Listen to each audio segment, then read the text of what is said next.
الحمد لله نحمده ونستعينه ونستغفره ونعوذ بالله من شرور أنفسنا ومن سيئات أعمالنا من يهده الله فلا مضل له ومن يضلله فلا هادي له أشهد أن لا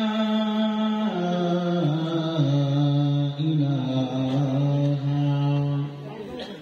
إلا الله وحده لا شريك له وأشهد أن محمدا عبده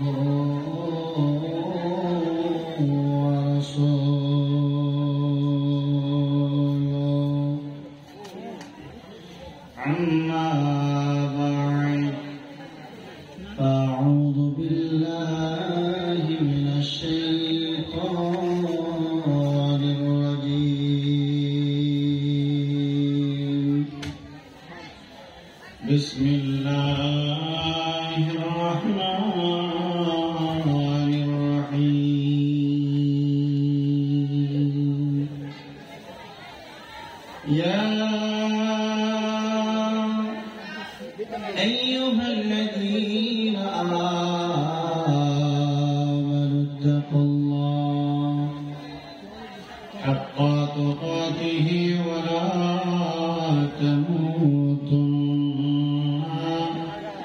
إلا وأنتم مسلمون يا أيها الناس اتقوا ربكم الذي خلقكم من نفس واحدة وخلق منها زوجها وبث منهما رجالا كثيرا ونساء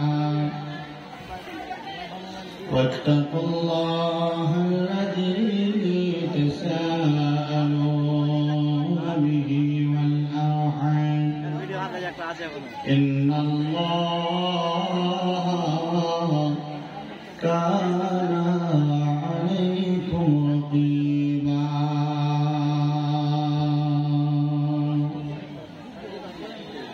يا أيها الذين آمنوا اتقوا الله وقولوا قولا سديدا يصلح لكم أعمالكم ويغفر لكم ذنوبكم ومن يطع الله ورسوله فقد فاز فوزا عظيما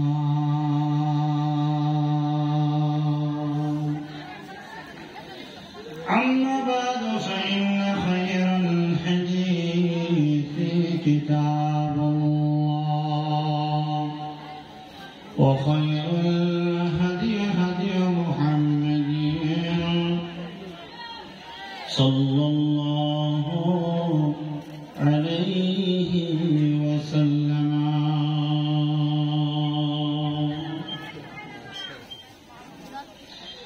وشر الأمور محدثاتها وكل محدثة بدعة وكل بدعة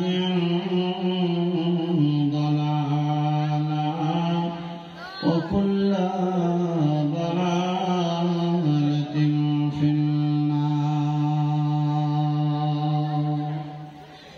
أعوذ بالله من الشيطان الرجيم.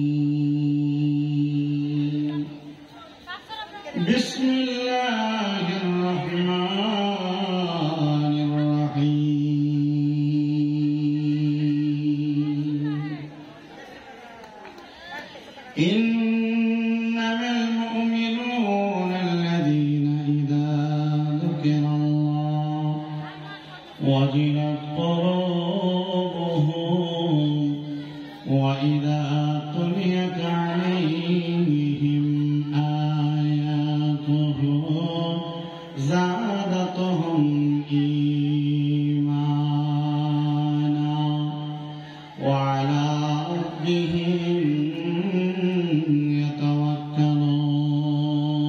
يتوكلون الذين يقيمون الصلاة ومما رزقناهم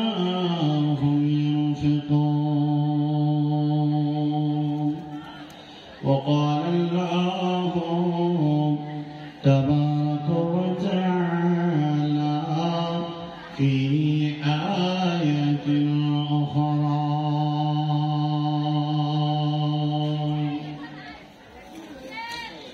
إن الله اشترى من المؤمنين أنفسهم وأموالهم بأن لهم الجنة يقاتلون في سبيل الله فيقتلون ويقتلون وعدا عليه حقا في التوراة والإنجيل والقرآن وقال قوله تبارك وتعالى في كلامه المجيد التائبون العابدون الحامدون السائحون الراكعون الساجدون الآمرون بالمعروف والناهون عن المنكر والحافظون لحدود الله وبشر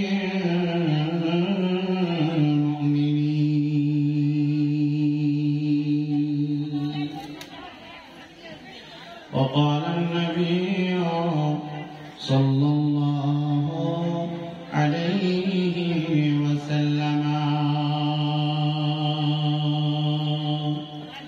وهو يعيدهم يغتنيهم خمسا قبل خمس سبابك قبل حرامك صحاتك قبل سقامك غناك قبل فقرك فراغك قبل صغالك وحياتك قبل موتك কেমন করে ঘুমাও তুমি কেমন করে ঘুমাও তুমি ফজর করে কাজা এমন তো হতে পারে জোহরে জানাজা কেমন করে ঘুমাও তুমি কেমন করে ঘুমাও তুমি ফজর করে কাজা এমন তো হতে পারে তোমার জোহরে জানাজা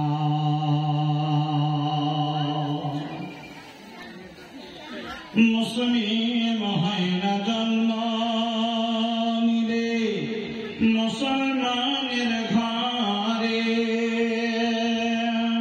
কাফের মুমিন তফাতটা হয় সলাতের পরে মুসলিম হয় না জন্ম নিলে মুসলমানের ঘরে কাফের মুমিন তফাতটা সালাতের পরে এই জীবনে সালাত যেন না হয় কফ কাজা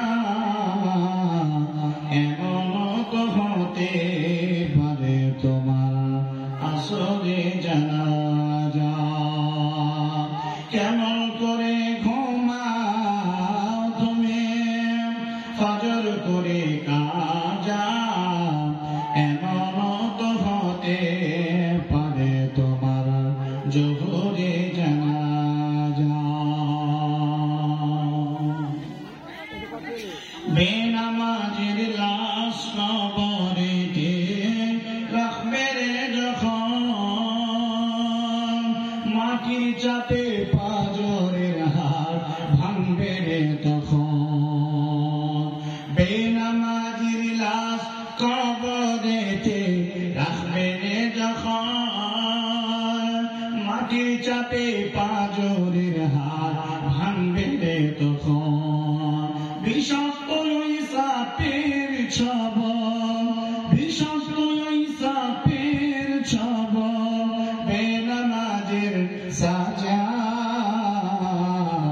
এমন তো হতে পারে তোমার আসরে জানাজা কেমন করে ঘুমাও তুমি ফজর করে কাজা এমন তো হতে পারে তোমার জোহরে জানাজা বেনামাজি পাবে না হাই নবীর শাফায়াত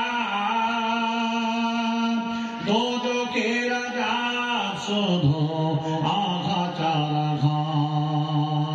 বেনামাজিরা পাবে না বেনামাজিরা পাবে না পরকালে যা এমন তো হতে পারে তোমার মাগরিবে জানাজা কেমন করে ঘুমাও তুমি ফজর করে কাজা এমন তো হতে পারে তোমার ইসারে জানাজা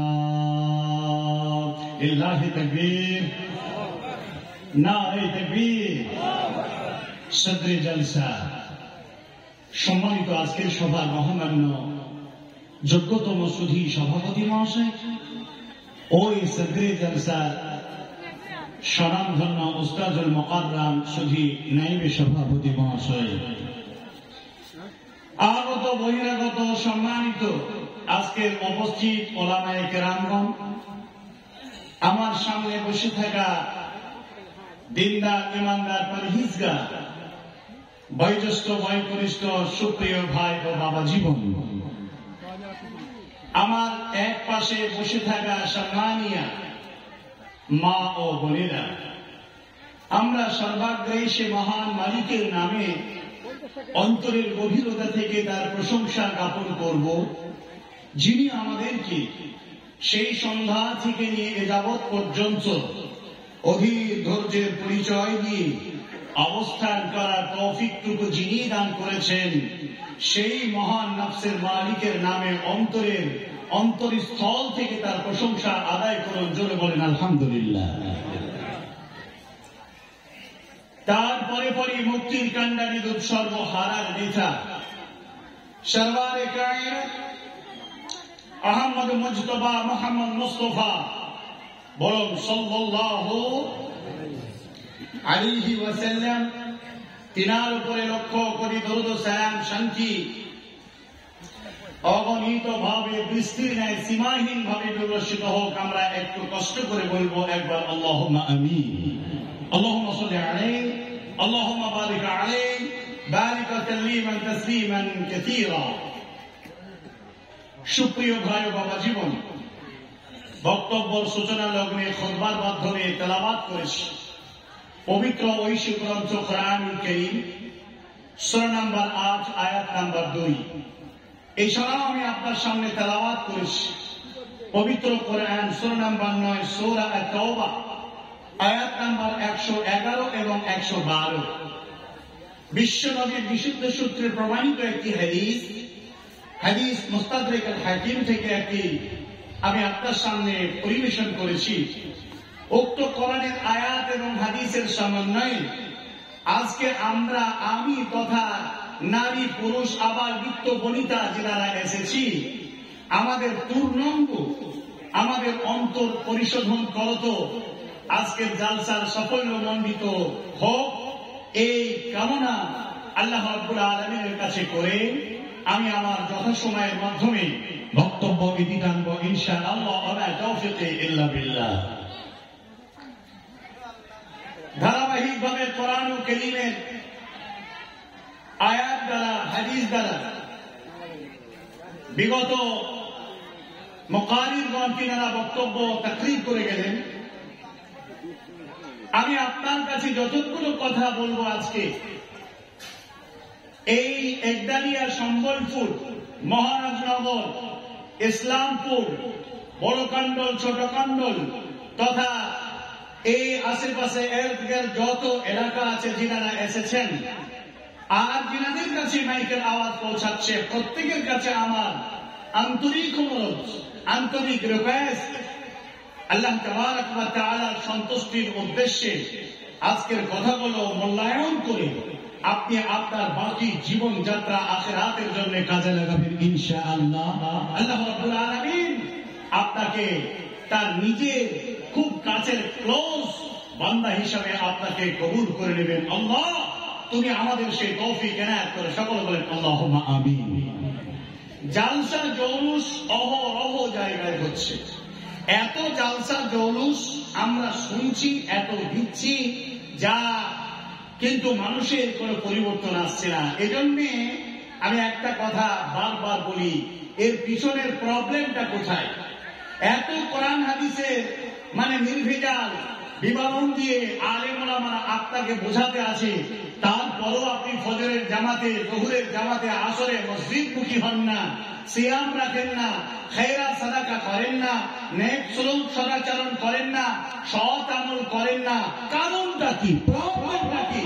আপনি কোন মায়াপালের পিছনে, কোন আশার বশীভূতিতে আপনি আজ সেই দিকে পিছিয়ে পড়ে আছেন? আল্লাহ তাবারক ওয়া তাআলার সন্তুষ্টি, আল্লাহর সান্নিধ্য লাভের জন্য যেখানে আল্লাহ খুশি হবে সেই জায়গায় আপনি উপস্থিত হচ্ছেন না। এর কারণটা কি?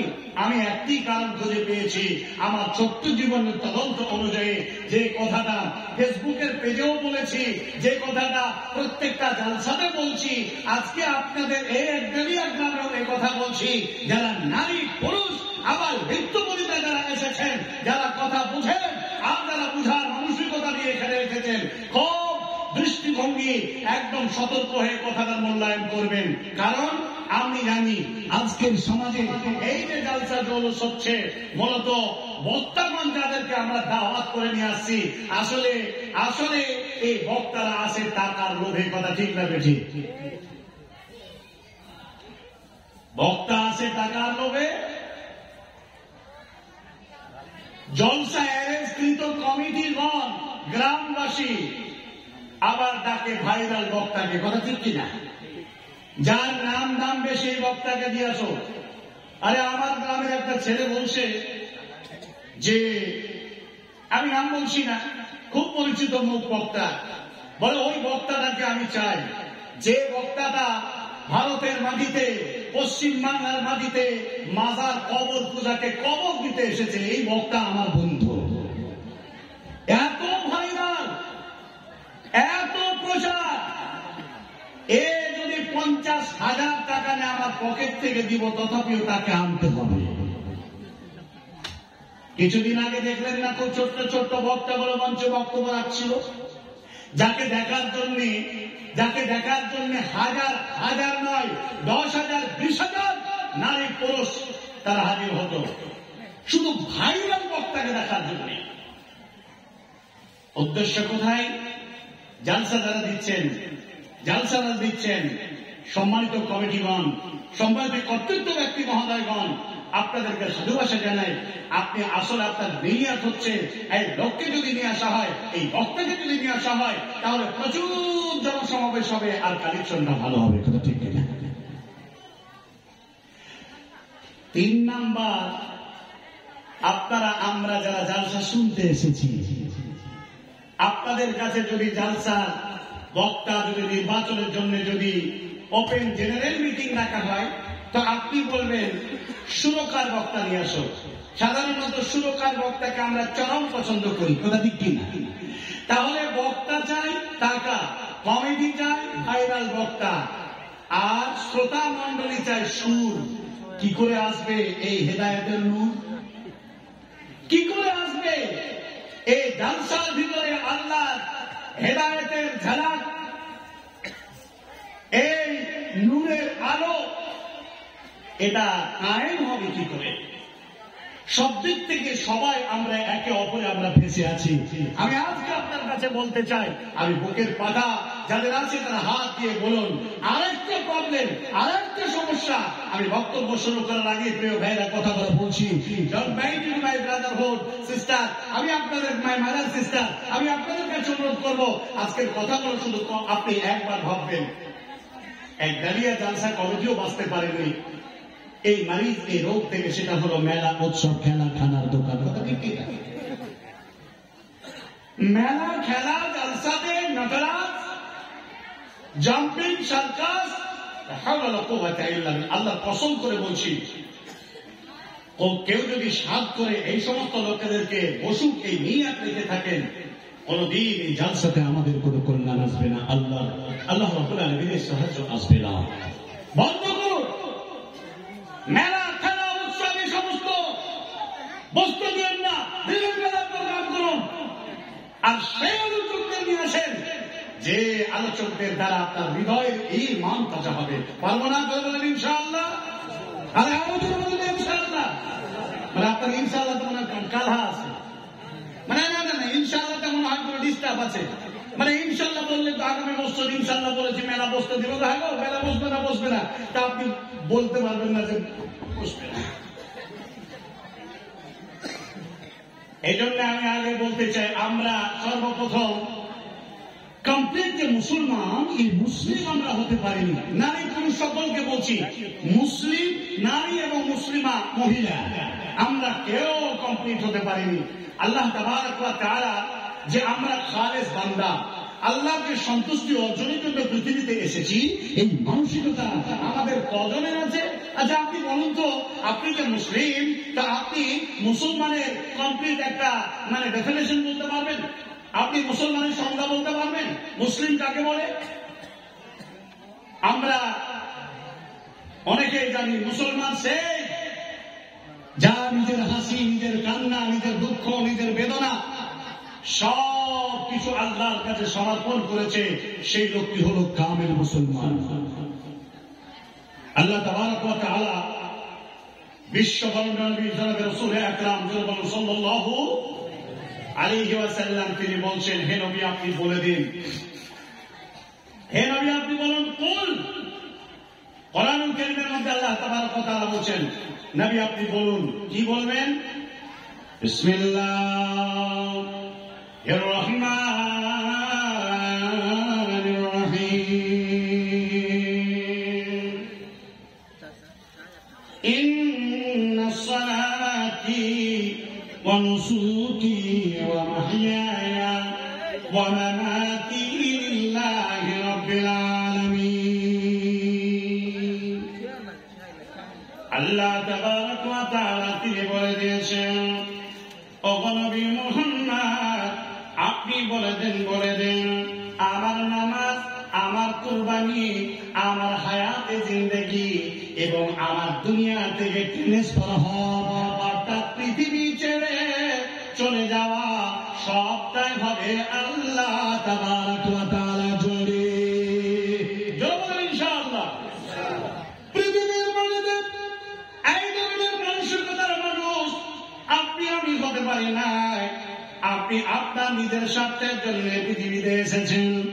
একজন মানুষের সঙ্গে যখন বন্ধুত্ব বানাবে, বন্ধুত্বটা যেন আল্লাহর জন্য হয়।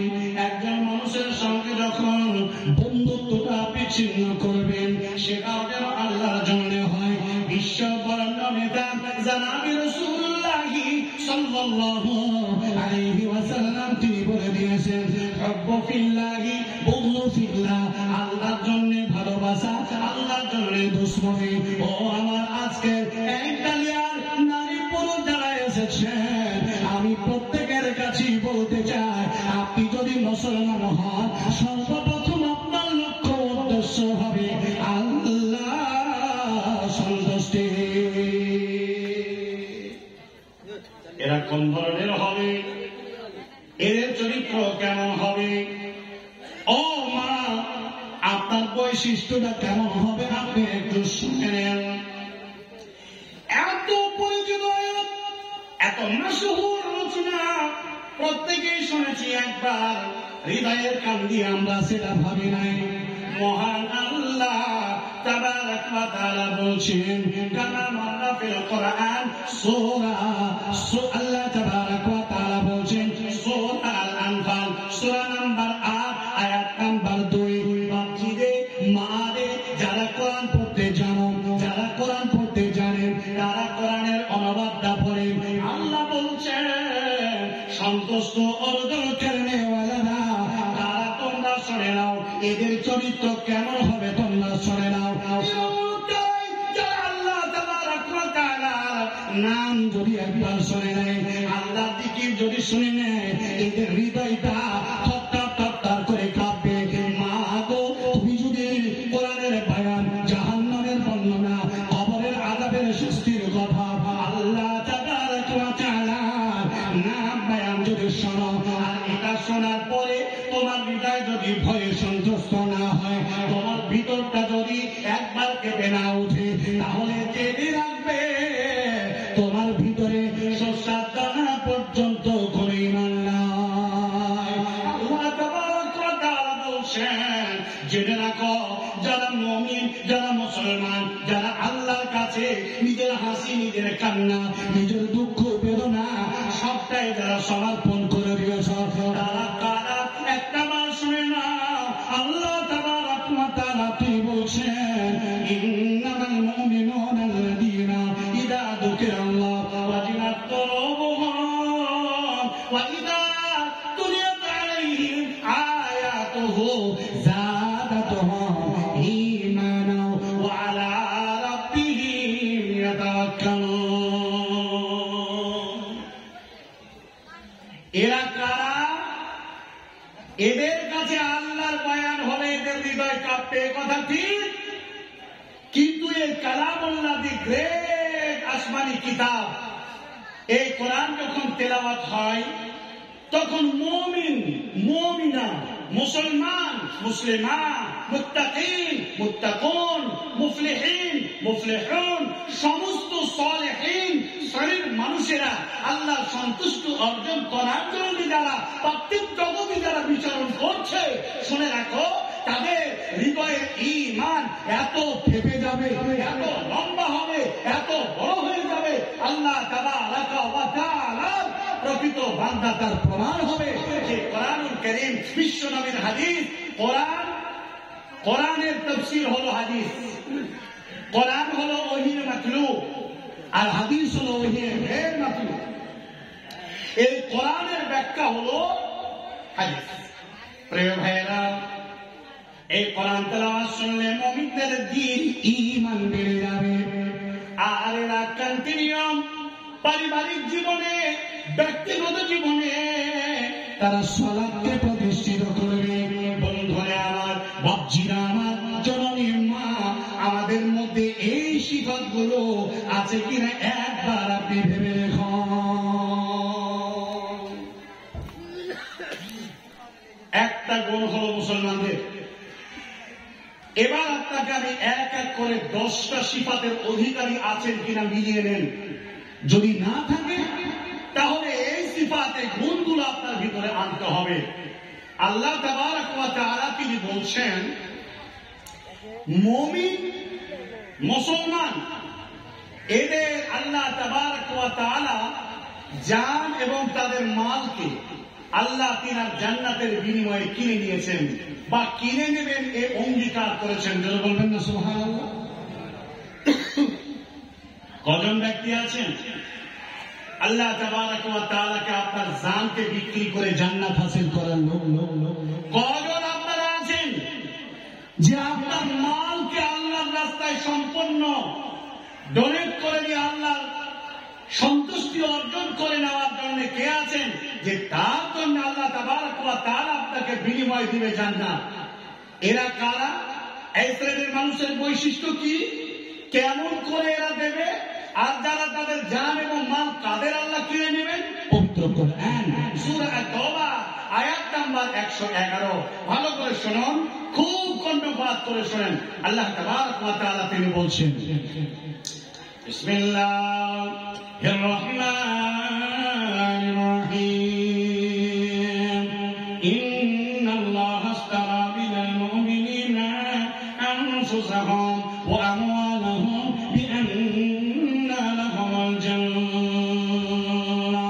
ইউকাতিলুনা ফী সাবিলিল্লাহি ফায়াকতুলুনা ওয়া ইয়াকতুলুনা ওয়া'দান আলাইহি হাক্কান ফিত তাওরাতি ওয়াল ইনজিল ওয়াল কুরআন। হে আমার একদারিয়া অত্র এলাকার মানুষেরা, জননী মায়েরা, ভাই ও বাবাজি বোনেরা, আল্লাহ বলছেন নিশ্চয়ই মুমিনদের জান্নাতকে আল্লাহ তাবারক ওয়া তাআলা জান্নাতের বিনিময়ে খরিদ করে নেবে। তাদের মতো লোকদের জান্নাতকে কিনবে। আল্লাহ বলছেন এরা হলো তারাই যারা আল্লাহর রাস্তায় জিহাদ করবে, আল্লাহর রাস্তায় তারা প্রতিবাদ করবে। মুসলমানদের ধর্মগ্রন্থ নয়, এটা সারা পৃথিবীর মানুষের ধর্মগ্রন্থ। এই কোরআনকে যারা ভালোবাসে তারা আল্লাহর প্রেমিক। বন্ধুদের, এই কোরআনকে যদি কেউ একবার পৃথিবীর মাটি থেকে মিটিয়ে দেয়, আপনি যদি ঘরে বসে থাকেন, আপনি যদি তার প্রতিবাদ করেন, তাহলে আল্লাহর বান্দা হতে পারলেন না, আল্লাহর মাহবুব হতে পারলেন না। আল্লাহ তাবারক ওয়া তাআলা তিনি বলছেন ওরা এই কোরআনের হেফাজত করবে, দ্বীনকে হেফাজত করবে। এটা প্রতিষ্ঠিত করণের জন্য তারা লড়াই করবে, আর লড়াই করতে গিয়ে তারা মরবে এবং তারা মারবে। বন্ধুরে আমার, এমন লোকের সংখ্যা দুর্বৃত্তে দেখতে হবে। আল্লাহ তাবারক ওয়া তাআলা ভারতবাসীর মুসলমান, আজকে আমরা যারা এখানে এসেছি, একটা কথা আপনি বলুন, হককে প্রতিষ্ঠিত করার জন্য আপনার মন মেজাজ কতটা? এই ব্যাপারে হযরত আবু হুরায়রা হাদিস বলেছেন, বিশ্বনবী বলছেন ওই লোকেদের মরণ হলো মুনাফিকের হাতে যারা আল্লাহর রাস্তায় জিহাদের বাসনা রাখলো না, আল্লাহর রাস্তায় প্রতিবাদের চেতনা রাখলো না। যারা অন্যায়কে অন্যায় প্রতিবাদ করতে হবে, পাচ্ছিরা করতে মাহল নাই, একথা ঠিক, কিন্তু এটা বলে তারা করে নাই। বন্ধুরে, আল্লাহ তাবারক ওয়া তাআলা তিনি বলে দিয়েছেন এই সমস্ত লোকেরা, এদের ব্যাপারে আল্লাহ তাবারক ওয়া তাআলা বলছেন যারা প্রতিবাদ মানে করবে না, যারা আল্লাহর রাস্তায় জিহাদের বাসনা রাখবে না, আর যদি তাদের মরণ হয়ে যায়, আল্লাহ নবী বললেন ওই লোকটি মুনাফিকের হালাতে মারা গেল। মাঝে একটা কথা ব্রেক করে নি। কোরআন মুসলমান যারা ঈমান এনেছে তাদের কলেজের স্পন্দন, কথা ঠিক কিনা? কোরআনুল কারীমকে সারা পৃথিবীতে মিটিয়ে দেওয়ার জন্য বাতিল শক্তি শ্রেণীর লোকেরা আজ উঠে পড়ে লেগে আছে, এমনকি ভারতবর্ষের মাটিতেও। এই কোরআনুল কারীম একবার যদি তেলাওয়াত হয়, আল্লাহ রাব্বুল আলামিন আপনাদেরকে কবুল করেছেন, আপনারা কোরআনকে ভালোবাসেন, হাদিসকে ভালোবাসেন। আরে তাই তো আপনারা এতক্ষণ ধৈর্য ধরে বসে আছেন। এই কোরআনুল কারীম যদি আমাদের কাছ থেকে এখন ছিনিয়ে নিয়ে কেউ যদি ছিঁড়ে, নর্তকীরা যদি মদ্য পান করে, মদ ঢেলে, প্রস্রাব পায়খানা করে যদি এই কোরআনের উপরে যদি কেউ নাচে, আমরা কি বরদাস্ত করব? কখনো বরদাস্ত করব না। রাসূল করিম সাল্লাল্লাহু আলাইহি ওয়াসাল্লাম কোরআনুল কারীম যখন তেলাওয়াত করতেন, আবু জাহাল, আবু লাহাব, উতবা, শাইবা, শুবা, মুগীরা এরাও পর্যন্ত সেই কুরাইশের জাহালাতের জামানায় এত মানে বেয়াদবি করেছিল, এত বাজে বিহার করেছিল রাসূলের সঙ্গে, কিন্তু রাসূলকে তারা অন্তর দিয়ে তার কার্যকলাপকে খুবই পছন্দ করত। তারাই নাম দিয়েছিল শৈশব কালে মুহাম্মদ সাল্লাল্লাহু আলাইহি ওয়াসাল্লামের আল আমিন। তো এই কোরআন যদি একটা ভালো ললিত কণ্ঠে একটা কারি সাহেব যদি তেলাওয়াত করে, আমাদের হৃদয়ের খোরাক, হৃদয়ের খাবার হিসাবে আমরা গ্রহণ করি না করি না? করি। এই কোরআনুল কারীমকে মিটিয়ে দেওয়ার জন্য ভারতবর্ষে অনেক চক্রান্ত চলছে, সারা ওয়ার্ল্ডে চলছে। আজকে গাজায় লক্ষ লক্ষ উত্তরসূরি শাহাবাদের বংশ পরিবার, তারা যারা শহীদ হচ্ছে তারা সকলেই শাহাবাদের উত্তরসূরি, এটাই প্রমাণ হয়েছে। আজকে আমরা অনেক সুখে আছি, আজকে আমাদের কোন চিন্তা নেই। আরে গাজার মুসলমানেরা, ফিলিস্তিনের মুসলমানেরা প্রতিদিন তাদেরকে 1 লিটার করে জল দেওয়া হয়। এই 1 লিটার জলে তাদেরকে 24 ঘন্টা ব্যবহার করতে হবে। খাও, টয়লেট করো, গোসল করো, ওযু করো, আর যাই করো, তোমার জন্য নির্ধারিত মাত্র 1 লিটার জল। আমি কাবার প্লেটে, আল্লাহ আমাকে বছরে কয়েকবার বাইতুল্লাহ কাবা পরিদর্শন করেন। আমি কাবার প্লেটে একজন ব্যক্তির সঙ্গে আমার সাক্ষাৎ হলো। আমি তাকে জিজ্ঞাসা করলাম, সালাম আলাইকুম। উনি বলছেন ওয়ালাইকুম আসসালাম। আমি বললাম কেমন আছেন? উনি বলছেন আলহামদুলিল্লাহ আলা বিকুল্লি হাল। আমি বললাম মা ইসমুক, আপনার নাম কি? উনি তার নাম জানালেন। আমি বললাম আপনি কোথা থেকে এসেছেন? আমাকে বললো জি তো ফিলিস্তিন। আমি তো খুব হৃদয়ের দরওয়াজা খুলে দিয়ে তার সাথে কথা বলতেছিলাম। আমাকে জিজ্ঞাসা করলো আলহামদুলিল্লাহ আলা বিকুল্লি হাল। আপনি কোথা থেকে এসেছেন? আপনি কোথা থেকে এসেছেন? আসলে তাদের আঞ্চলিক রুহাল মাহাল্লি, আঞ্চলিক ভাষা হলো আরবিক, আর আঞ্চলিক ভাষাতে আরবি বলে। যদিও আরবিটা তার সাধু ভাষা হলো যে আপনি কোথা থেকে এসেছেন? তারা শর্টকাট বলছে ফ্যান দিয়ে। আপনি কোথা থেকে এসেছেন? আমি বললাম জি তো মিনাল হিন্দ, আমি ইন্ডিয়া থেকে এসেছি। অনেক কথা হলো, গল্প হলো। আমি তাদের ফিলিস্তিনের হালাত জানতে চাইলাম। যে কথাটা বলতেছিলাম, আমি বললাম আপনারা কোন অবস্থায় বাস করছেন, কেমন হালাতে, আপনাদের কোন রকমের কোন সমস্যা নেই? তিনি বলছেন আমরা কি হালাতে বাস করি জানেন? আপনারা কি হালাতে বাস করেন সেটা আপনি জানেন, আমি জানি না, তবে আমরা বাস করি এই হালাতে। বাড়ির দরওয়াজা থেকে একবার যদি বেরিয়ে যায়, লোকেরা ভাবলো কবরে চলে গেল, আর কোনদিন ফিরে আসবে না। চতুর্দিক থেকে আঘাত আসে, বোমা বিস্ফোরণ হয়, আসমান থেকে শিলা বর্ষণের মতো বর্ষণ হয়। বন্ধুরে, একবার যদি আমরা কেউ বাড়ি থেকে বেরিয়ে যাই, আর যদি আল্লাহ হিফাজত করে, আর যদি ঘরে ফিরে যায়, ঘরের লোকেরা মা জড়িয়ে জড়িয়ে ধরে, মুখে চুম্বন করে, আমাকে বলে বাবা কেমন করে ফিরে আসলে? তার মানে হলো কপালে চোখ উঠে যায়, বলে আপনাকে কেমন করে হেফাজত করলাম। মুসলমান এইরকম, আমরা এইরকম হালাতে ফিলিস্তিনের মাটিতে বাস করি। বাইতুল আকসা, মসজিদে নববী, পৃথিবীর মাঝে 3টি মসজিদ হলো মূল্যবান। জেনে রাখবেন, বাইতুল্লাহ যদি একবার কেউ 1 রাকাত সালাত আদায় করে, পৃথিবীর 1 লক্ষ রাকাত আদায় করার সমান নেকি অর্জন করবে। মসজিদে নববী এত দামি মসজিদ, এই মসজিদে কেউ যদি 1 রাকাত নামাজ পড়ে, 1000 রাকাত নামাজের সমান নেকি হবে। মসজিদে বাইতুল আকসা, এটাতে যদি কেউ 1 রাকাত নামাজ আদায় করে, তাহলে 500 রাকাতের সমান নেকি পাওয়া যাবে।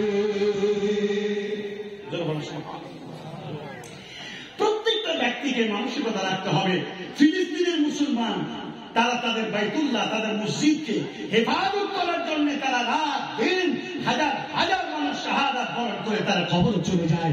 আমরা দেখে মানুষের মিছিল, আর তারা দেখে প্রতিদিন জানাজার মিছিল। ভাইরা আমার, এই কোরআনের হিফাজত করতে হবে।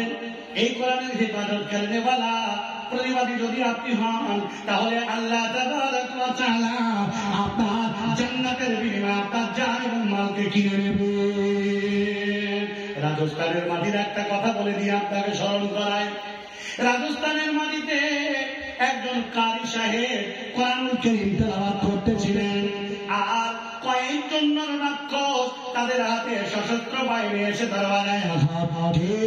দরওয়াজা খোলা হলো, দরওয়াজা আঘাত হলো, দরওয়াজা খোলা হলো। দেখা যায় একজন কারি সাহেব আল্লাহ তাবারক ওয়া তাআলার কোরআনুল কারীম তেলাওয়াত করতে আছে, আর আপনারা যেমন আমার আলোচনা শুনতে আছেন, মুসলিমের কিছু শ্রোতা তার শ্রমিত আওয়াজ শুনতে আছে। তার মানে হলো মুসলমানদের, মুমিনদের হৃদয়ের খাবার হলো কোরআন এবং হাদিসের আলোচনা। তারা শুনতে ছিল, নররাক্ষসরা ঢুকে গেল, বলে ভারতের মাটিতে আমরা কোরআন রাখতে দেব না। আমরা পণ প্রতিজ্ঞা করেছি, আমরা ভারতের মাটিতে কোন কোরআন রাখতে দেব না।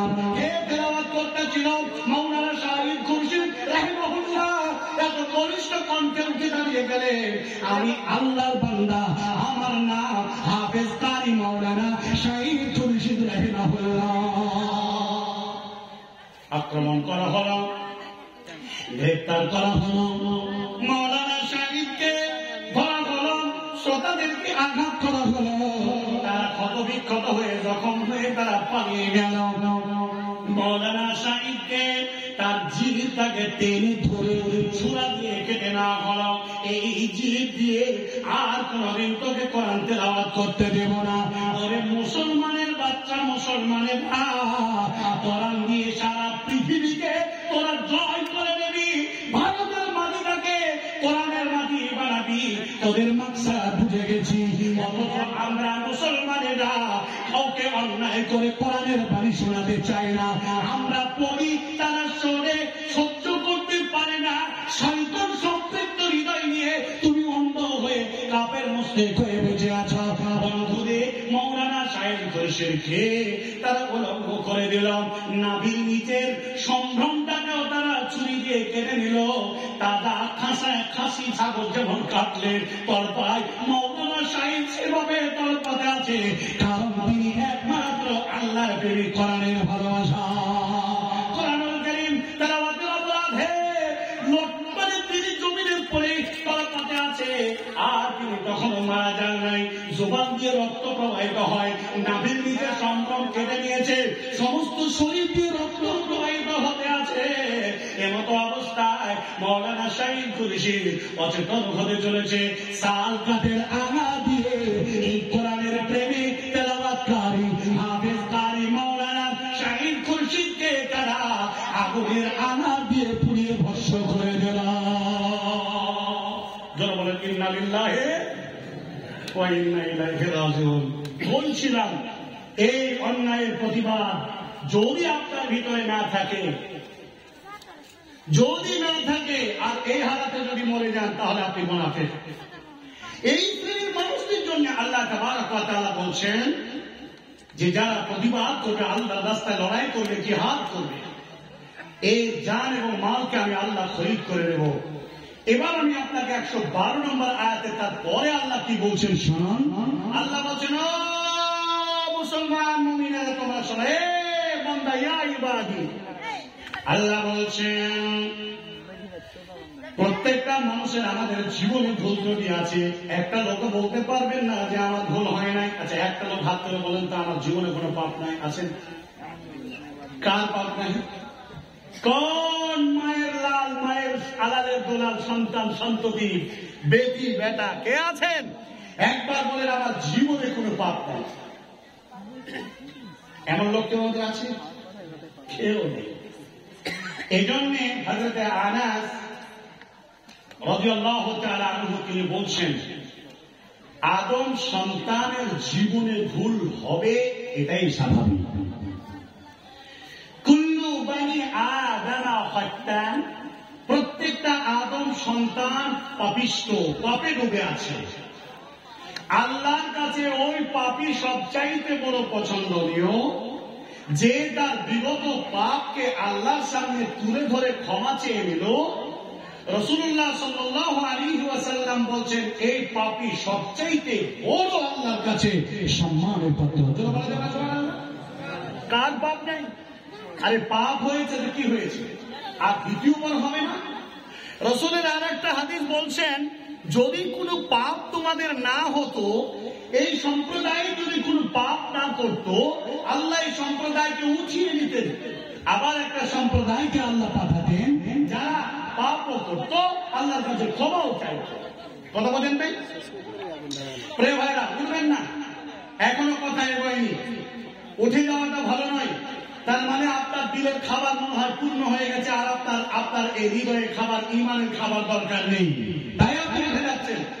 শুনুন, আল্লাহ রাব্বুল আলামিন বলছেন, এক নম্বর কথা হলো আল্লাহ রাস্তা লড়াই করবে। দুই, ভালো করে শুনুন, এরা আল্লাহর কাছে তওবা করবে। এটা কোরআনুল কারীম 66 নম্বর সূরা আত-তাহরিমের আয়াত নাম্বার 8 করে আপনি দেখেন। আল্লাহ রাব্বুল আলামিন বলছেন, ইয়া আইয়ুহাল্লাযীনা আমানু, হে ঈমানদারেরা, তুবু ইলাল্লাহি তাওবাতান নাসুহা। হে ঈমানদারেরা, তোমাদের ভুল হয়েছে, তোমাদের জেনা হয়েছে, তোমাদের খাতা হয়েছে, পাপ হয়েছে, আল্লাহর কাছে তোমরা ক্ষমা চেয়ে নাও, আল্লাহর কাছে তোমরা তওবা করো। কেমন তওবা করবে? তওবায়ে নাসুহা করো। এটা যদি করো, তওবায়ে যদি নাসুহা করো, তাহলে আমি আল্লাহ তোমাদেরকে বলছি, ইউবাদদিলুল্লাহু সাইয়্যাতি ওয়া হাসানা, যত তোর পাপ জমা ছিল তোর আমলনামায়, সমস্ত পাপগুলোকে আমি আল্লাহ নেকি দিয়ে বদলিয়ে দিলাম। লিল্লাহি তাকবীর। এত বড় পাপকে আল্লাহ নেকি দিয়ে বদলিয়ে দিবেন। তাহলে আজ থেকে আমাদের জীবনের যত পাপ আছে আমরা আল্লাহর কাছে ক্ষমা চাওয়ার জন্য বলেন ইনশাআল্লাহ। 3 নাম্বার কথা বলি, বলে আবেদন, আল্লাহর ইবাদত করতে হবে। পৃথিবীতে আল্লাহর ইবাদত ছাড়া অন্য কারো ইবাদত করা যাবে না। আল্লাহ রাব্বুল আলামিন পবিত্র কোরআনুল কারীমের মধ্যে বলেছেন, ওয়ামা খালাকতুল জিন্না ওয়াল ইনসা ইল্লা লিয়াবুদুন। জিন আর ইনসানকে আল্লাহ সৃষ্টি করেছেন শুধু আল্লাহরই গোলামি করার জন্য। যারা বলবেন আলহামদুলিল্লাহ। আচ্ছা, এরপরে আল্লাহ বলছেন হামিদুন, প্রশংসা করবেন কার? আল্লাহ। পৃথিবীতে কোন দাতা বাবা, ভণ্ড বাবা, শিকল বাবা, ধর্ম ব্যবসায়ী বাবার প্রশংসা করা যাবে? কোন মানুষের প্রশংসা করবেন, এ কথা ঠিক, কিন্তু মানে রুবুবিয়তের দিক থেকে, উলুহিয়তের দিক থেকে আল্লাহ তাবারাক ওয়া তাআলার এই প্রশংসা একমাত্র লায়েক কে? আল্লাহ তাবারাক ওয়া তাআলা। আল্লাহ রাব্বুল আলামিন বলছেন, আস-সাইহুন, এই মুসলমান এই মুমিনদের আরেকটা গুণ থাকবে যে তারা রমজানুল মুবারক মাসে তারা রোজা রাখবে। রোজা পৃথিবীর মাঝে সবচাইতে কংক্রিট একটি ইবাদত। পৃথিবীতে যত ইবাদত আছে সমস্ত ইবাদতের মধ্যে একটা দামি ইবাদত হলো রমজান মাসে রোজা রাখা। রাসূলুল্লাহ সাল্লাল্লাহু আলাইহি ওয়াসাল্লাম বলেছেন, রোজা রাখবে মুসলমানরা, রোজা রাখবে মুমিনেরা, তাহলে আল্লাহ রাব্বুল আলামিন এই রোজাদারদেরকে তিনি নিজ হাতে তাদের এই রোজার সওয়াব, এই রোজার আযাব, এই রোজার বদলা আল্লাহ তাবারাক ওয়া তাআলা তিনি দান করবেন। ভাই আমার বন্ধুরা আমার, রাসূলুল্লাহ সাল্লাল্লাহু আলাইহি ওয়াসাল্লাম রোজা রাখতেন প্রত্যেক মাসে 3টে, আরবি মাসে 13 এবং 14, 15। রাসূলুল্লাহ সাল্লাল্লাহু আলাইহি ওয়াসাল্লাম রোজা রাখতেন রমজান মাসের পরে শাওয়ালের 6টি রোজা। রাসূলুল্লাহ সাল্লাল্লাহু আলাইহি ওয়াসাল্লাম রোজা রাখতেন প্রত্যেক সপ্তাহে সোমবার এবং বৃহস্পতিবার। বিশ্বনবী রোজা রাখতেন আরবি মাসের মুহররমের 9 এবং 10 রাখার অনুমতি বিশ্বনবী একটি রোজা রেখে গেছেন। রাসূলুল্লাহ সাল্লাল্লাহু আলাইহি ওয়াসাল্লাম রমজান মাস আসার আগে শাওয়াল মাসে তিনি 15 রোজা রাখতেন। তার মানে হলো রমজানের প্র্যাকটিসের জন্য রাসূল রোজা রাখতেন। এর তাৎপর্য, এর মাহাত্ম্য শুনুন কি বলছেন দেখেন। ইসলামের ওই সোনা নিয়ে আসলো ঘরায় রমজান, ভোরের আগে দিয়া বাঁধো, ভুল করো না মুসলমান। একটি মাসে রাখলে রোজা, মা পাবে তার পাপের বোঝা। একটি মাসে রাখলে রোজা, মা পাবে তার পাপের বোঝা। মাসুম শেষের মতো খোদা করবেন তোমায় জীবন দান। ভোরের আগে দিয়া বাঁধো, ভুল করো না মুসলমান। ইসলামের এই সওদা নিয়ে আসলো ধরায় রমজান, ভোরের আগে দিয়া বাঁধো, ভুল করো না মুসলমান। রোজাদারের দুটি খুশি, একটি খুশির খুশি খোদার দিদার হাসরের প্রান্তরে ইসলামের ওই সোনা নিয়ে আসো ধরাই রমজান ভোরের আগে নিয়া বাঁধো ভুল করো না মুসলমান। আল্লাহ তাবারক ওয়া তাআলা বলছেন যাদের জান এবং মালকে আমি আল্লাহ কিনে নেব তারা রমজানুল মুবারক মাসে তারা রোজা রাখবে। আল্লাহ তারপরে বলছেন পৃথিবীর কারো কাছে মাথা ঝুঁকানো যাবে না, একমাত্র মাথা ঝুঁকাবেন কার কাছে? আল্লাহর কাছে। বাংলাদেশে দেখা যায়, ইন্ডিয়াতেও কোনো বাড়িতে দেখা যায়, শ্বশুর বাড়িতে বৌমা যদি আসে শাশুড়ির পা ছুঁয়ে মাথা ঝুঁকায় নেয় কিনা এরা, শ্বশুরের পা ঝুঁকায় দিয়ে মাথা ঝুঁকায় পায়ে প্রণাম করে নেয়। আর আপনি যদি এটা না দেখেন তাহলে আপনি দেখবেন ও মুসলমান নেতা তুমি শুনে নাও, তুমি বড় লিডার হয়েছ, সিপিএম করো, টিএমসি করো, ফরওয়ার্ড ব্লক করো, বিজেপি করো, করো, জানি যে করো না কেন তুমি করো কি? তোমার কোন কর্মী যদি মারা যায়, তোমার যদি কোন নেতা মারা যায়, ফুলের তোলা নিয়ে গিয়ে হাত করে তার কাছে মাথা নত করো, এর নাম হলো রুকু। এটা করা যাবে না, একমাত্র করতে হবে কার কাছে? আল্লাহ তাবারক ওয়া তাআলার কাছে। এরপরে আল্লাহ বললেন আস্তাজিদুন, পৃথিবীতে সেজদা করবেন কার কাছে? আল্লাহর কাছে। আচ্ছা নিচ্ছি ইনশাআল্লাহ। আল্লাহর কাছে সিজদা, সিজদা ছাড়া অন্য কোনো উপায় না। ও মুসলমান, এই গুণে গুণান্বিত হতে হবে আপনাকে।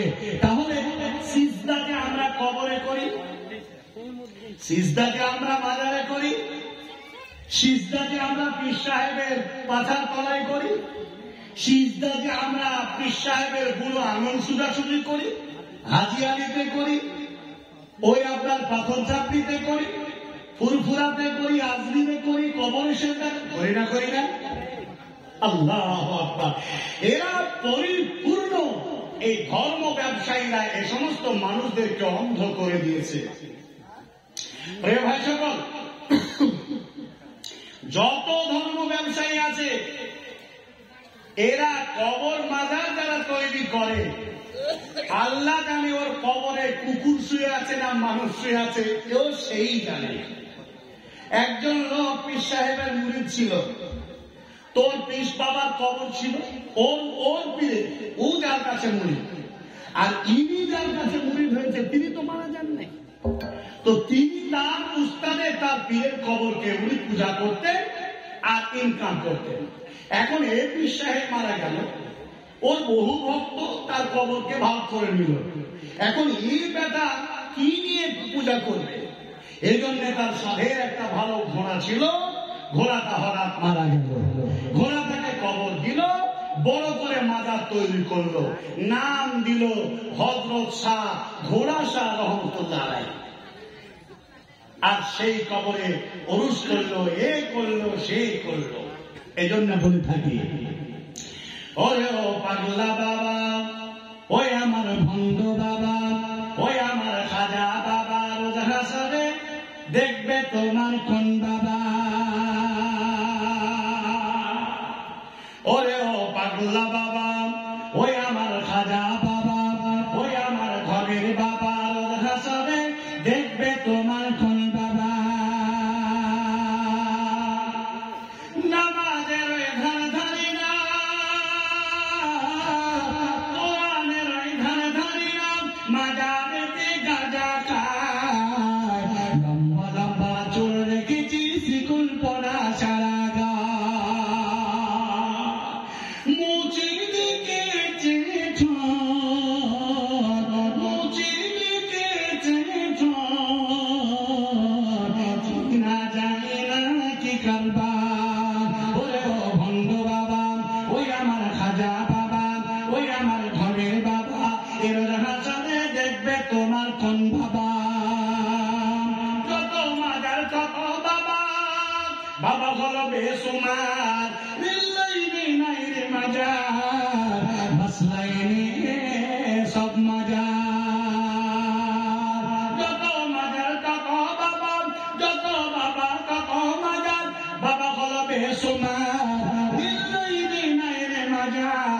ফার্স্ট লাইনে সব মজা, নিজের বাপের মায়না খবর, নিজের মায়ের মায়না খবর, নিজের বইয়ের মায়না খবর, খবর দেয় লাঞ্চ গরম।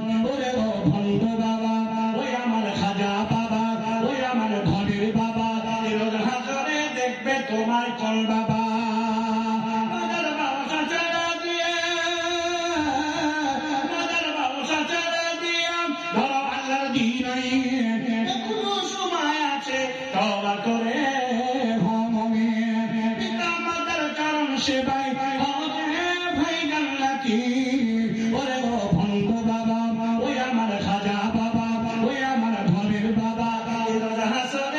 দেখবে তোমার কল বাবা। পৃথিবীতে যত বাবা একটা করে মাজার, এই বাবা এত ধূর্ত এত চালাক, রেল লাইনের ধারে মানুষ বেটাতে একটাও কবর নাই। কারণ এই কবরে 10 টাকা রেলের লোকেরা দেবে না, রেল তারা বলে দাঁড়াবে দাঁড়াবে না। কিন্তু জেনে রাখবেন, ট্রাকের লাইনে, লরির লাইনে, বাসের লাইনে, মোটর বাইক লাইনে, পদাতের লাইনে, সাইকেলের লাইনে যত মাজার আছে সবাই সেই জায়গায় কবর বানায়। বন্ধুরে আমার, এই খবির বেয়াদবেরা, তারা এত বড় বেয়াদব, তারা বলে গত কদিন আগে আমি দেখলাম একজন বড় বেয়াদব বলছে বিড়ি খাওয়া হারাম। এটা যদি হাদিস এবং কোরআন কেউ দেখাতে পারে মেনে নেব, আর যদি না পারে তাহলে আমি যে শাস্তি দেব তা মেনে নিতে হবে। বলছে যে বিড়ি হারাম না, তো বলছেন না, কোথাও হাদিস করে হারাম এখানে। তো কি বিড়িটা? তো বলছে মাকরুহ। কি বলছে? মাকরুহ। আচ্ছা, মাকরুহ মানে কি?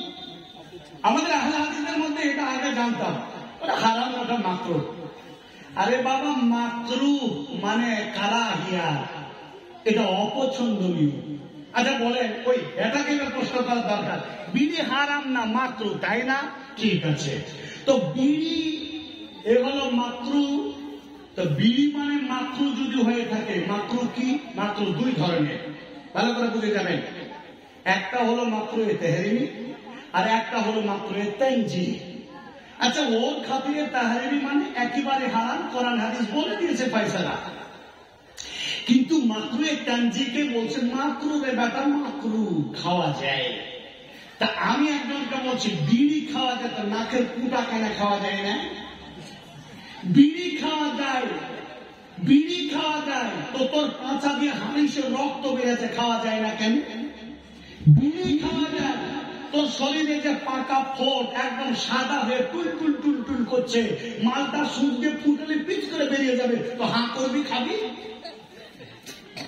তো বলছি তাই খাওয়া যায় নাকি? আরে জানোয়ার, ওইটাকেই বলা হচ্ছে মাকরুহ তানজিহ, মানে নেতা পুঁতা পুঁজ গুয়ের মতো। অতএব ওইটা ওই রকম তাই খাচ্ছ। বিড়ি যদি খাও, বিড়ি যদি হারাম না হয় মেনে নিলাম, তাহলে তুমি পুঁটাও খাও, গু খাও, পুঁজ খাও। কথা বলেন নাই? এইগুলো তারা বলছে।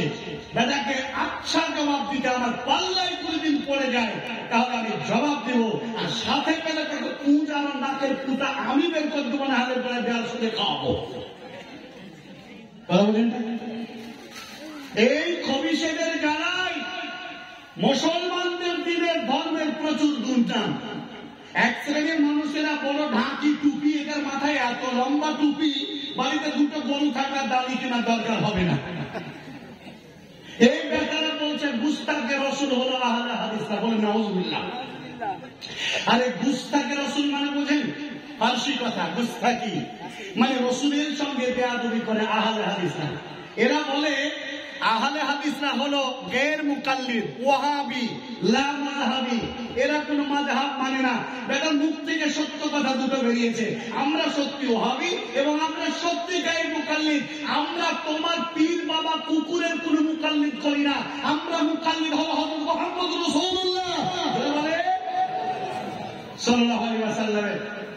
আর তোমরা বলো অবশ্যই পৃথিবীর কোন মানুষের মুকাল্লিদ আমরা নাই, তাকলিদে শাখসি আমরা নই। আমরা তাকলিদ করি মানহাজে সালাফে, আমরা তাকলিদ করি বিশ্ববরণ্য নবী জনাব রাসূলুল্লাহ সাল্লাল্লাহু আলাইহি ওয়াসাল্লামের। মায়েরা বসে যাবেন, উঠবেন না, এ আপনার মনের খোরাক দিচ্ছি আমি। যদি আপনি উঠে যান তাহলে জানবো যে আপনি আমার থেকে বা আরো বক্তাদের থেকে বড় বক্তা। শুনুন, এরা বলছে আহলে হাদিসরা, আমি কথাটা ব্রেকিং করে নিয়ে গেছি কিন্তু সিজদা থেকে কথা মনে রাখবেন। এরা বলছে আহলে হাদিসরা হলো রসুলকে বেয়াদবি করে রসুলের শানে তারা দাঁড়ায় না। আমি মনে করি যদি রসুলের শানে যদি দাঁড়াতে হয়, রসুলের শানে যদি দাঁড়াতে হয় তাহলে আল্লাহর নাম বললে কতবার দাঁড়াতে হবে? রসুল বলেন আল্লাহ বলো, তাহলে রসুলের নামে যদি দাঁড়াতে হয়, রসুলের নামে যদি মুখে চুমা, কপালে আর এই পাছায় সব জায়গা থেকে চুমে চুমে বলেন না, তো যদি এটাই রসুলের নামে করতে হয় তাহলে আল্লাহ নাম শুনলে কতবার করতে হবে? করে দিই কিনা? তো এরা বলে ওরা কিয়াম করায় না, রসুলের সামনে দাঁড়ায় না, বলে আমাদেরকে রসুলের ভাষা শিখায় নাই। রসুল ইসলাম আদর্শ নিয়ে এসেছে, আমরা আদর্শ বুঝি। রসুল আমাদের উসওয়া হাসানা, উত্তম চরিত্রের অধিকারী ছিলেন বিশ্বনবী। বিশ্বনবীর চরিত্র ছিল কোরআন। বিশ্বনবী যা বলেছেন আমরা তাই করেছি, তার এক ফোঁটা বাড়তিও করি না, কম করি না। রাসূল করিম সাল্লাল্লাহু আলাইহি ওয়াসাল্লামের ব্যাপারে কত বড় বেয়াদবি করেছে, একটা কিতাব লিখেছে, কিতাবটার নাম হলো তাজকিরাতুল আউলিয়া। ভালো করে শুনেন, এই কথাগুলো মনে রাখার দরকার আছে। এখানে আমার অনেক দেওবন্দি ভাইয়েরা আছে, এই দেওবন্দি ভাইদের জানাও দরকার যে এই সমস্ত সন্নি প্রকৃতির লোকেরা যারা ঢাকি মাথায় গরু পোষা চালার বাদিতে মাথায় দিয়ে বসে আছে, এই ব্যাপারটা জানা দরকার। আপনারাও জানেন এরা কত বড়, এদের ভিতর গলিত ভরা আছে। দেওবন্দিরাও নবীর নামে কিয়াম করেন, আমরাও করি না আহলে হাদিসরা। দেওবন্দিরাও রাসূলুল্লাহ সাল্লাল্লাহু আলাইহি ওয়াসাল্লামের জন্মদিবস পালন করেন, আমরাও করি না। দেওবন্দিরা মিলাদ কিয়াম করেন, আমরাও করি না। যদি কোনো দেওবন্দি করে থাকে তাহলে ও দেওবন্দি নয়। আসলে দেওবন্দি নাম হানাফি আহলে সুন্নাত ওয়াল জামাতের আসলে হানাফি নাম ছিল। এই দারুল উলুম দেওবন্দ হওয়ার পর থেকে তাদের মানহাজের নাম দেওয়া হলো দারুল উলুম দেওবন্দ, মানে দেওবন্দি হানাফি।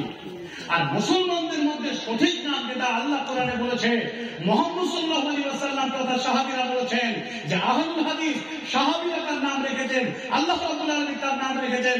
অতএব আমরা যুগ যুগান্তর থেকে ইসলাম পেয়েছি, সেদিন থেকে যেদিন থেকে ইসলাম প্রচার হয়েছে জাহালাতের জামানায় আলো এসেছে, সেই দিন থেকে আমরা আহলে হাদিস। আর এই আহলে হাদিস আমি শুনে একজন দেওবন্দি যে দাবি করে সেও আহলে হাদিস, আবু হানিফা ছিল আহলে হাদিস, ইমাম শাইখুল ইসলাম ইমাম তাইমিয়া রাহিমাহুল্লাহ ছিলেন আহলে হাদিস, ইমাম শাফি ছিলেন আহলে, সবাই ছিলেন আহলে হাদিস, আব্দুল কাদের জিলানীও ছিলেন আহলে হাদিস।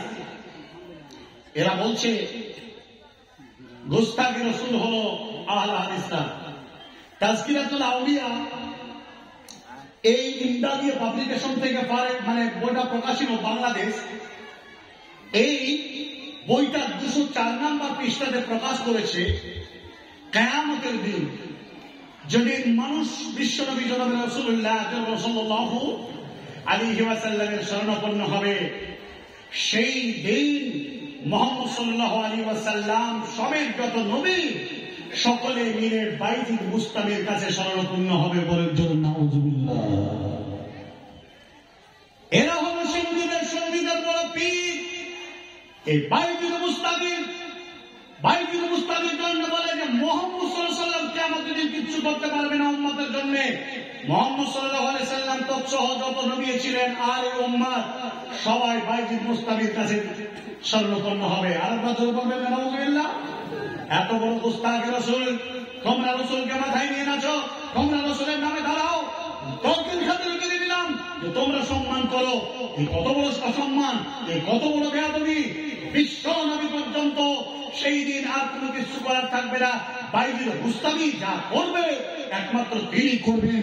আবার বলা হয়েছে আল্লাহ বাইতুল মুস্তামিকে নিয়েই পরামর্শ করে কিয়ামতের মাঠকে পরিচালনা করবে। এই জন্য বলি জেনে রাখবেন, পৃথিবীতে সব গুনাহ মাফ হবে, শিরক বিদআতের গুনাহ মাফ হবে না। আল্লাহ বলছেন আলা ইয়া বুনাইয়া লা তুশরিক বিল্লাহি শাইআ ইন্নাশ শিরকা লা যুলমুন আযীম। আল্লাহ তাবারাক ওয়া তাআলা তিনি বলছেন, লোকমান হাকিম তিনার বেটাকে বলছেন, ও আমার বৎস, আমার সন্তান, শুনে শুনে নাও, তুমি আল্লাহর সঙ্গে কোন জিনিসকে তুমি শিরিক করো না। যদি তুমি শিরিক করো, শিরিক হলো সবচাইতে বড় ধরনের জুলুম। বন্ধু শুনে নেন, আল্লাহ সমস্ত গুনাহ মাফ করবেন, কিন্তু শিরকের গুনাহ মাফ করবেন না।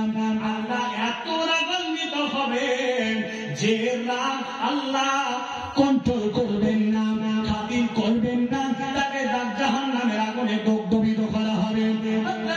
ইব্রাহিম আলাইহিস সালামের বাবা আদরকে বাঁচানোর জন্য নবী ইব্রাহিম আল্লাহর কাছে প্রার্থনা করবেন, মহান আল্লাহ বলবেন, ও আমার খলিল দোস্ত, আমি কাফের বেদির মুশরিকদের জন্য আমি কাদ হারামাল্লাহু আলাইহিমুল জান্নাহ, আমি তাদের জন্য জান্নাতকে হারাম করে দিয়েছি।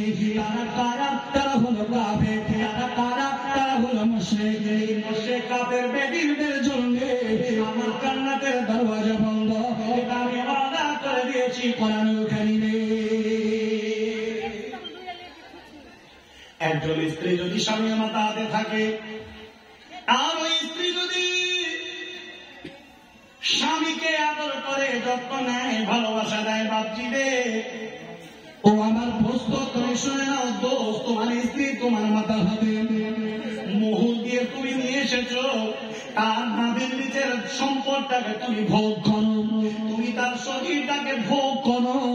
আল্লাহ বলেছেন, লিতাসকুনু ইলাইহা, আমি তোর জন্য তোর স্ত্রীকে আরামের এয়ার কন্ডিশন বানিয়ে দিলাম। বলে পুরুষ, তোর শান্তির কেন্দ্র স্থল তোর বিবি। ও দোস্ত, তুমি শুনে নাও, ও মুসলমান তুমি শুনে নাও, ওই স্ত্রীকে তুমি খাবার দাও, স্ত্রীকে জামা পোশাক দাও, স্ত্রীকে ভরণ পোশাক দাও, স্ত্রীকে তোমার ওরুস দিয়েছ, তোমার সহবাসের মাধ্যম দিয়ে তার পেট থেকে তুমি তোমার সন্তান দিয়েছ। বন্ধু দোস্ত, তুমি শুনে নাও, ওই স্ত্রীকে এত তুমি ভালোবাসো, স্ত্রী তোমাকে এত ভালোবাসে, ওই স্ত্রী তোমার অন্য কোন বন্ধুর কাছে একবার শুয়ে যায়, আর তুমি দেখে নাও, বলো কোনদিন তাকে তুমি ক্ষমা করবে কি? কোনদিন তুমি ক্ষমা করবে না। আমার আল্লাহ তোমাকে সৃষ্টি করেছে, তোমাকে রিজিক দিয়েছেন, তোমাকে হায়াত দিয়েছেন, তোমাকে জ্ঞান দিয়েছেন, তোমাকে বুদ্ধি দিয়েছেন। মা গো, এই অবস্থায় আল্লাহর বাদ দিয়ে যদি তুমি গলায় মাতলি পরে নিয়ে মাতলিকে তুমি বিশ্বাস করো, যদি হাতে বালা পরে নাও, এটার রোগ আমার ভালো হবে, এটা বলে যদি শরীরে তুমি বেঁধে নাও, জানি মা গো, ভাই ও বন্ধু শুনে নেন, আল্লাহ তাবারক ওয়া তাআলা এর রাগ আল্লাহ ক্ষমা করবেন না। যদি সামান্য তোমার স্বামী যদি তোমাকে ছেড়ে অন্য কোন নারীর বিছানা যায়, তোমার স্বামীকে জীবনে কোনদিন বিশ্বাস করবে না। তোমার স্ত্রী যদি কোন পরপুরুষের বিছানায় চলে যায়, তুমি কোনদিন বিশ্বাস করবে না। তাতে আল্লাহ তাবারক ওয়া তাআলা তোমাকে ক্ষমা করবে না।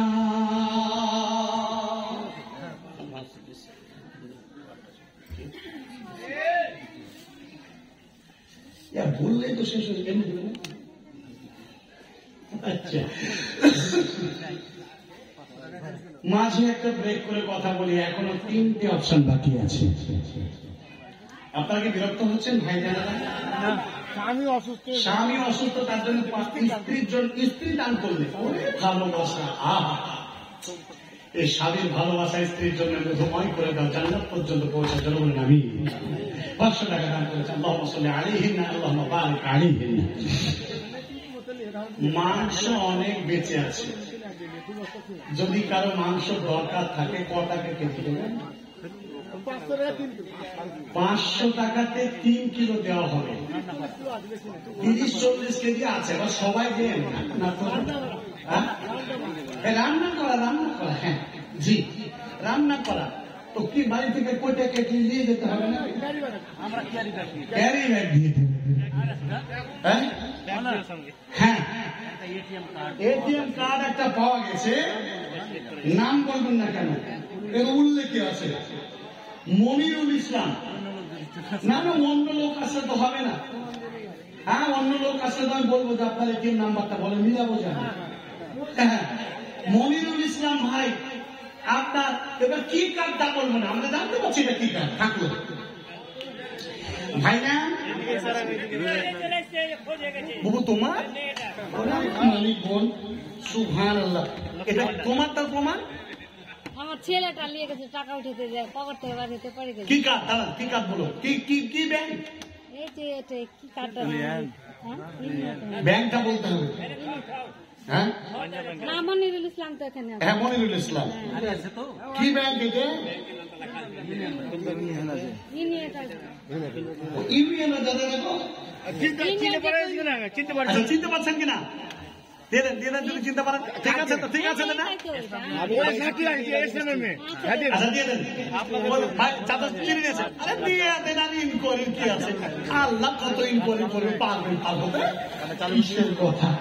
বোন আমার পেয়ে যাকে এরই বড় না, রোজ যারা কিনবেন রেডি হন, আর আস্তে আস্তে উঠবেন না সবাই। উঠলে জানবে যে আপনার মনের খিদে মিটে গেছে, কোরআন হাদিস পেয়ে গেছে, আর দরকার নেই। মাংস 40 জন পাবেন, বেশি পাবেন না। 40 জনের 1 কেজি করে, যে 40 জন নেবেন তারা এখানে বসে রাস্তা নিয়ে যাবেন, দরকার হয় সেটাও তো কথা। জালসা করবে মাংস, আর ইনারা বলছেন যে জালসা হোক কচো বেশি হয় নাকি ভাই? প্রিয় ভাইরা, শিষ্টাচারের সাথে নেন, যারা যাবেন নেন, নিয়ে আসেন, বেশি আবার এসে বসে যাবেন। আচ্ছা, বলছিলাম যে কথা